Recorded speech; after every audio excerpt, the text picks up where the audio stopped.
In 1600, the Dutch East India Company launched a commercial empire.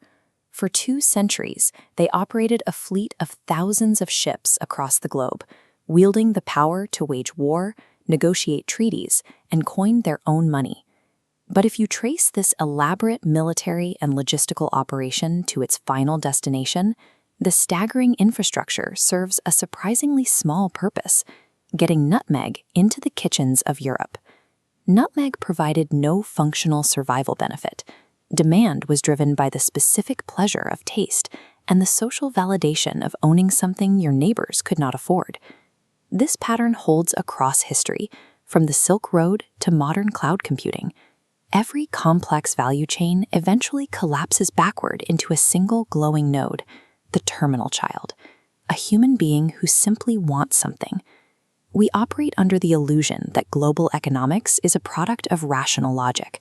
In reality, it is a sprawling delivery system for irrational human emotion. This irrationality governs your career, your business strategy, and your daily decisions. The cause is hardwired into your biology. The deliberate, reasoning part of you reading a spreadsheet has a strict processing limit. It handles approximately 50 bits of information per second. Simultaneously, your subconscious processes roughly 11 million bits per second. This processing dominance means the subconscious child mind handles the vast majority of your actions automatically. It assesses threats and pursues desires without ever waiting for your permission. Because the child mind is the effortless default, it steers your life by default. Your business and your career are currently being run by a massive biological blind spot. This operating system is ancient. Neanderthal graves in Iraq show that 60,000 years ago, humans were already gathering flowers to bury with the dead. They were engaging in an emotional ritual of grief that served no functional survival purpose. Our brains physically reflect this history. The limbic system at the core generates emotion and desire, while the prefrontal cortex handles logic and delayed gratification. In 1848, a railway worker named Phineas Gage had his prefrontal cortex pierced by a 13-pound iron rod. Gage survived with his intelligence intact, but he lost his ability to filter his behavior. He became fitful and impulsive, proving that the capacity to inhibit the child mind resides in specific physical brain tissue. Highly intelligent people make self-destructive decisions when this hardware is bypassed. When the adult mind goes offline, the emotional child takes the wheel. In business, this dynamic determines which companies achieve product-market fit.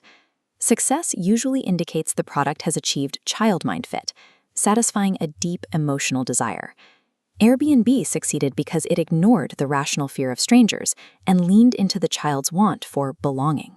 They sold an identity, not a spare room. But the same hardware can sabotage a leader. When a founder feels threatened by market feedback, their nervous system triggers a fight or flight response that knocks their adult mind offline. In 1975, Kodak engineers invented the digital camera. Management reviewed the data, recognized the invention's potential, and deliberately refused to develop it. These executives were competent, but their subconscious child minds viewed digital technology as a threat to their existing identity. They chose the comfort of the status quo over long-term survival. Inaction represents the child mind choosing emotional safety over strategy. The autopilot silently sabotages the future to maintain the comfort of the present. The child mind is the necessary engine of human ambition. You cannot achieve anything significant by trying to suppress your deepest wants. The goal is to manually engage your logical systems so they can effectively serve those wants. You must install the adult mind through deliberate practice. Benjamin Franklin developed a specific methodology for this. Finding himself broke and undisciplined at age 20, he designed a system to track 13 specific virtues in a small notebook. By making daily marks in his grid, Franklin forced his prefrontal cortex to monitor his behavior. He used a scheduled, logical practice to interrupt his subconscious defaults. Consistency reshapes the biological autopilot. By scheduling conscious reflection, you eventually update what your subconscious actually wants. You can apply this immediately using a tool called the 2 questions.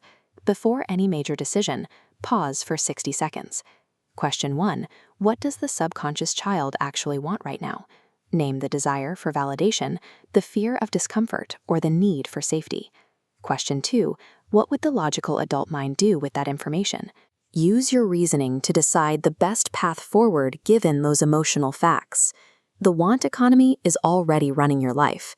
Every market and relationship you engage with is structured around these unexamined wants. True agency begins by grabbing the steering wheel. Once you identify the engine of the autopilot, you finally gain the power to choose the destination.